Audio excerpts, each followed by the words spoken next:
সেদিন আল্লাহ তাআলা অনেক আলেমকে ডাকবেন, অনেক দাঈদেরকে ডাকবেন, অনেক দুআত ইলাল্লাহদের তিনি ডাকবেন। এই শো অফ করার মেন্টালিটি, এটা বড্ড ভয়ঙ্কর।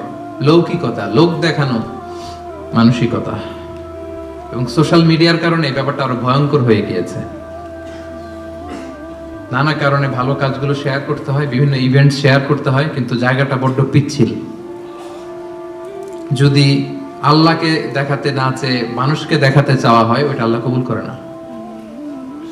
এটা ভয়ঙ্কর। সুনানে ইবনু মাজার হাদিস, সাহাবারা দাজ্জালকে নিয়ে ভয় পাচ্ছিলেন, দাজ্জালের আলোচনা করতেছিলেন। রাসূল সাল্লাল্লাহু আলাইহি ওয়াসাল্লাম আসলেন, এসে বললেন, আমি কি তোমাদেরকে দাজ্জালের চাইতে বড় একটা ফিতনার কথা বলবো না? সাহাবারা বললেন, বলা ইয়া রাসূলুল্লাহ, বলেন। আল্লাহ রাসূল সাল্লাল্লাহু আলাইহি ওয়াসাল্লাম বললেন, সেটার নাম হচ্ছে আশ-শিরক আল খাফি, গোপন শিরক, মানে রিয়া, লোক দেখানো মানসিকতাকে রাসূলুল্লাহ সাল্লাল্লাহু আলাইহি ওয়াসাল্লাম বলেছেন গোপন শিরক। কারণ আমরা ভালো কাজ যাই করি, দেখাবো একজনকে, আওয়াজ করে বলতে হবে তিনি কে? তা আল্লাহরে দেখাইতে না আছে, আপনি মানুষকে দেখাইলেন, তো আল্লাহর যাকে মানুষকে বসাইছেন না, শিরক হয়ে গেছে। তবে এটা শিরকে আকবার না, শিরকে আসগার বা শিরকে খাফি, হাদিসে এসেছে। তো রাসূল সাল্লাল্লাহু আলাইহি ওয়াসাল্লাম বললেন, দাজ্জালের চাইতে ভয়ঙ্কর ফিতনা হচ্ছে শিরকে খাফি। সেটা কেমন? আইয়াকুমার রাজুলু ইউসাল্লি, আল্লাহু আকবার, নামাজে দাঁড়াইছে, ফায়ুযায়্যিনু সালাতাহু, খুব সুন্দরভাবে নামাজ পড়তেছে, লম্বা রুকু, লম্বা সাজদা, লম্বা কিয়াম, এত আস্তে আস্তে নামাজ পড়ে। উদ্দেশ্য কি? ফায়ুযায়্যিনু সালাতাহু লিমা ইয়ারা মিন নাযারি রাজুল, যাতে লোকজনের নজর কাড়া যায়। আসলে নামাজে মুসাল্লায় দাঁড়াই কার নজর কাটতে? আল্লাহ। কথা বুঝতেছেন? একজনের নজর কাটতে আমরা দাঁড়াই মুসাল্লাতে, তিনি কে? আল্লাহ। ওইটা না, আমারে সবাই একটু বুজুর্গ, লম্বা সময় একটু থাকলাম, লম্বা সময় রুকু করলাম, এটা করতে হবে। কিন্তু ইন্টেনশন যদি হয় যে আমারে সবাই বুজুর্গ বলবে, আমারে সবাই মুসল্লি বলবে, আমারে সবাই মুত্তাকি বলবে, সব শেষ। আল্লাযীনা হুম ইউরাউন, যারা এই লোক দেখানোর জন্য নামাজ পড়ে, রাসূল সাল্লাল্লাহু আলাইহি ওয়াসাল্লাম বলেছেন তাদের ধ্বংস। ফাওয়াইলুল লিল মুসাল্লিন, এই নামাজ আল্লাহর কাছে কবুল হবে না। রাসূল সাল্লাল্লাহু আলাইহি ওয়াসাল্লাম বলেছেন, ইন্না আখওয়াফা মা আখাফা আলাইকুম আশ-শিরকুল আসগার, সবচেয়ে ভয় পাই তোমাদের ব্যাপারে শিরকে আসগার। সেটা কি? আর রিয়া, লোক দেখানো মানসিকতা, বড্ড ভয়ঙ্কর। সম্মানিত ভাইরা, নামাজ পড়ে মুসল্লি বলবে, দান করতেছে এই উদ্দেশ্যে যে আমার দানবীর বলবে, হজে যাচ্ছে যেন আলহাজ বলে, আলহাজ কি বলে? আলহাজ। এই আলহাজের ওয়াজ করতে করতে আমি শেষ। মানে মানসিকতাটাই এটা, মানে কবে আলহাজ হবো, কবে আমার মাইক থেকে বলবে আলহাজ অমুক, লিখে নেন এই হজ কবুল হয় নাই, লিখে দিব আমি, কারণ আপনি তো আল্লাহ সন্তোষের জন্য করেন নাই। একটা গল্প শুনেছি এরকম, পুরান ঢাকার এক লোক, ওই হজের ফরজ তাওয়াফটা যেদিন 10 জিলহজ, 4টা চক্কর দিয়ে খুব ক্লান্ত হয়ে গেছে, তো মেয়ে ফোন দিছে, কয় মা একটু পরে কথা কইতেছি, আর মাত্র 3টা দিয়ে মাগার আলহাজ হয়ে যেতেছি, আর মাত্র 3টা বাকি, 3টা দিলে আলহাজ হয়ে যাবো আমি। মানে বলতেছে, মা তুই এখন ফোন দিস না আমারে, একটু অপেক্ষা কর, আর 3টা দিলেই আলহাজ হয়ে গেলাম। তো উনি আলহাজ হয়ে গেছে, 4টা দিয়ে রেস্ট নিয়া বলছে আর একটু পরে ফোন দে, আর 3টা দিলে কি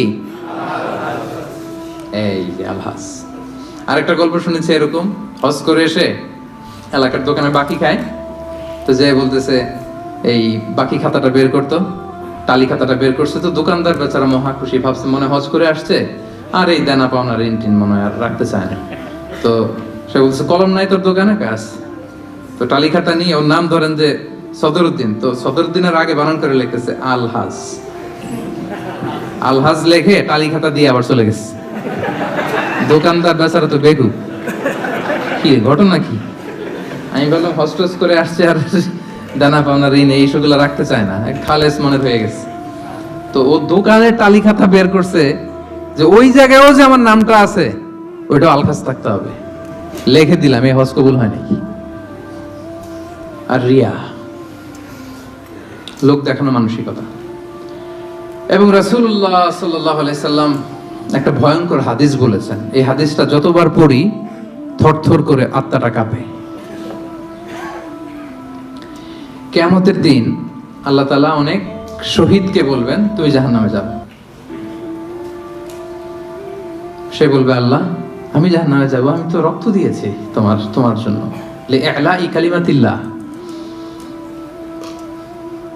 আমার দেহের তাজা রক্ত দিয়ে আমি শহীদ হয়েছি, জানাজা ছাড়া আমার দাফন হয়েছে, আমি তো জান্নাতে যাব। আল্লাহ বলবে না, তুমি শহীদ হয়েছো এই কারণে যে লোকজন তোমাকে বীর বলবে, বীর, বাহাদুর।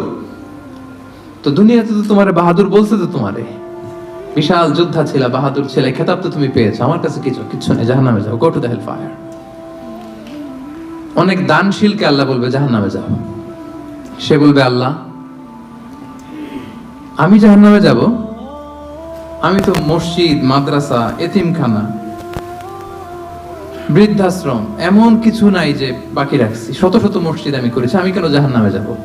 আল্লাহ বলবে না, তুমি দান করেছিলে এই জন্য যে লোকজন তোমার দানশীল বলবে, দানবীর বলবে, হাদেম তাই বলবে, ওটা তো তোমাকে বলা হয়েছে, জাহান্নামে যাও, আমার কাছে কি চাও? Go to the hell fire. সেদিন আল্লাহ তাআলা অনেক আলেমকে ডাকবেন, অনেক দাঈদেরকে ডাকবেন, অনেক দুআত ইলাল্লাহদের তিনি ডাকবেন।